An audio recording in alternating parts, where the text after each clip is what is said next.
নমস্কার বন্ধুরা, ঝর্ণা ঝুমা কিচেনে সবাইকে স্বাগত। আজ আমি নিরামিষ একটা আলু পটলের রেসিপি আপনাদের সাথে শেয়ার করব। খুব সিম্পলভাবে তৈরি করব, কম মশলা দিয়ে রেসিপিটা তৈরি করব।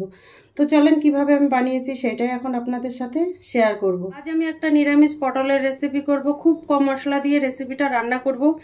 তো সেই জন্য দেখেন এখানে পটলগুলো আমি কেটে নিয়েছি, আর পটলের পুরো ছিলকাগুলো আমি ছিলে ফেলে দিয়েছি। আর এখানে দেখেন আলুগুলো আমি বড় বড় করে কেটে নিয়েছি। এখানে আমি একটা আলু দিয়েছি, বড় সাইজের একটা আলু দিয়েছি। আর এখানে দেখেন 1 চামচ বেসন নিয়েছি, আর আমি এই বেসনটা দিয়েই পটলের তরকারিটা রান্না করব।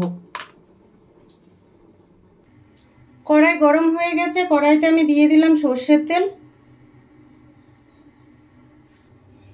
তেল গরম হয়ে গেছে, এখন আলু আর পটলগুলো আমি ভালো করে ভেজে নেব। একসাথেই ভেজে নিচ্ছি আমি, আপনারা চাইলে কিন্তু আলাদাও ভেজে নিতে পারেন। নেড়ে চেড়ে প্রথমে একটু ভালো করে ভেজে নেব। আর প্রথমে কিন্তু নুন হলুদ দিতে যাবেন না, তাহলে কিন্তু ভাজাটা ভালো হবে না, পোড়া লেগে যাবে। এখানে আলু আর পটল ভাজা হতে থাক, ততক্ষণে আমি মশলা তৈরি করে নেব। নিয়েছি আমি মিক্সির জার। মিক্সির জারে দিয়ে দেব একটা টমেটো,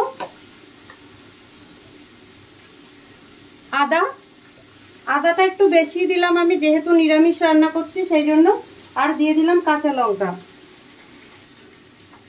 দিয়ে দিলাম গোটা জিরে। আপনাদের কাছে যদি জিরের গুঁড়ো থাকে সেটা দিতে পারেন। এখন এইটাকে আমি ভালো করে পেস্ট করে নেব।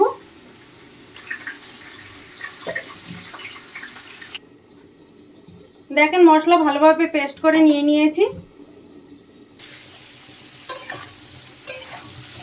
দেখেন এখানে আলু পটলগুলো বেশ ভালোভাবে ভাজা হচ্ছে। দেখেন আলু আর পটল কিন্তু খুব ভালোভাবে ভাজা হয়ে গেছে। দেখেন লাল লাল করে ভেজে নিয়েছি। দিয়ে দিলাম নুন, হলুদ গুঁড়ো, খুব সামান্য হলুদই দিয়েছি। দিয়ে আর একটু ভেজে নেব।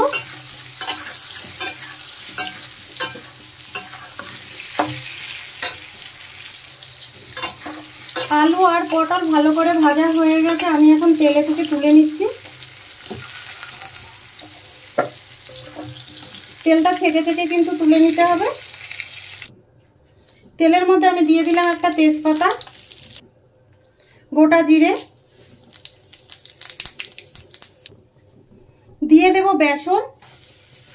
বেসনটা চাইলে কিন্তু আপনারা প্রথমে আলাদা ভেজে নিতে পারেন। তো আমি এখন তেলের মধ্যে দিয়ে একটু ভেজে নিলাম, তাতে গন্ধটা কিন্তু খুব সুন্দর আসবে। বেসন ভাজা হয়ে গেছে, আর এখন যেই মশলাটা আগে পেস্ট করে নিয়েছি সেটা দিয়ে দিলাম। দিয়ে এখন কিছু মশলা ভালোভাবে কষিয়ে নিতে হবে। আর আমি এখন গুঁড়ো মশলাগুলো অ্যাড করে নেব। দিয়ে দিলাম হলুদ গুঁড়ো, টেস্ট হিসাবে নুন দিয়ে দিলাম, লঙ্কা গুঁড়ো। ঝালটা কিন্তু আপনাদের পছন্দ মতো দেবেন। আর আমি এখানে কিন্তু কাঁচা লঙ্কা দিয়েছি, সেই জন্য গুঁড়ো লঙ্কাটা একটু কম দিলাম। দিয়ে দিলাম ধনে গুঁড়ো। মিক্সির জার ধুয়ে সামান্য জল দিয়ে দিলাম, তা নাহলে গুঁড়ো মশলা কিন্তু জ্বলে যাবে। দিয়ে এখন কিন্তু মশলা কিন্তু খুব ভালো করে কষিয়ে নিতে হবে। যতক্ষণ না তেল রিলিজ করে ততক্ষণ কিন্তু কষিয়ে নিতে হবে।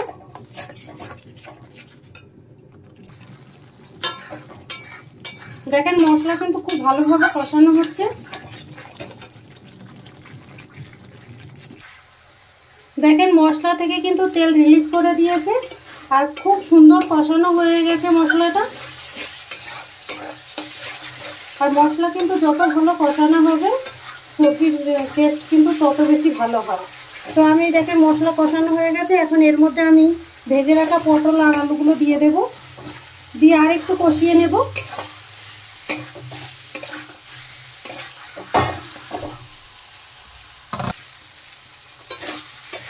মশলার সাথে আলু আর পটল দেখেন খুব ভালোভাবে কষানো হয়েছে, পুরো গামাখা হয়ে গেছে মশলা।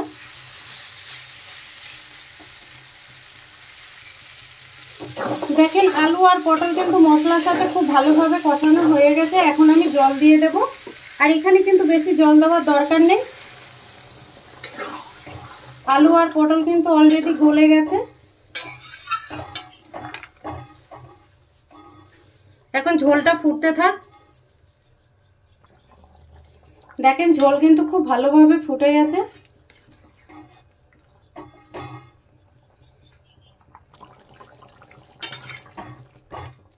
দেখেন কত সুন্দর তৈরি হয়েছে, আর গ্রেভিটা কিন্তু গাঢ় হয়ে গেছে। এখানে কিন্তু দেখেন আলুগুলো খুব সুন্দর গলে গেছে। দেখেন খুব সুন্দর গলে গেছে আলু।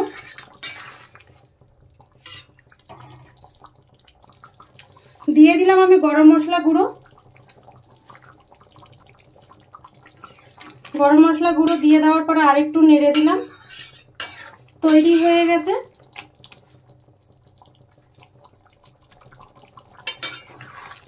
দেখেন তৈরি হয়ে গেছে। আর এখন আমি গ্যাস বন্ধ করে দিচ্ছি। এখন আমি বাটিতে নিয়ে নেব।